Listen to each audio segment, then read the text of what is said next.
Pima County Sheriff Chris Nanos is making his position clear on the county's vaccine mandate for employees who work with vulnerable populations.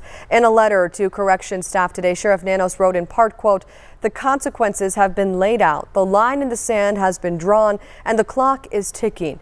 I implore you to do the right thing.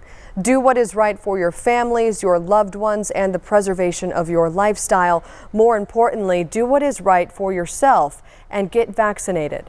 Pima County plans to send notices of intent to terminate on December 20th to employees who have not been vaccinated.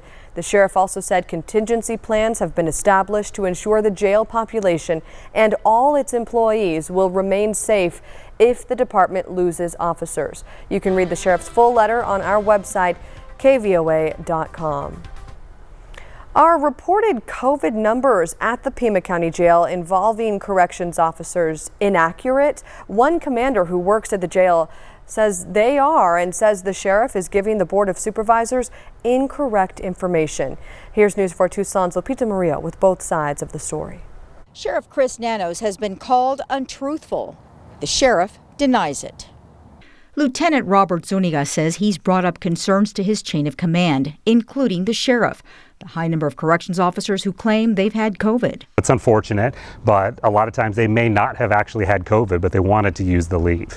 And so COs were self-reporting that they had COVID. Nothing was verified. Why would anybody challenge somebody who says, "I've tested positive for COVID"?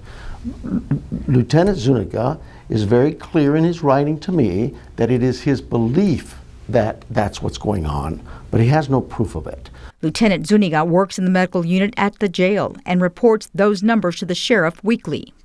Self-reported data and comparing it to factual data, which you just simply can't do that. You know, if you're going to get an accurate number, you're going to need factual data from the staff to compare it to factual data that we're gathering from the inmate population. Today's report shows that the positivity rate for COs, that's 218 COs out of 414 total COs, the positivity rate is 45.4%. I would think that if it's just based on self-reporting, I would think those numbers are low, not high. It comes down to this. Lieutenant Zuniga says without having factual data, it's impossible to track the number of officers who claim they've had COVID.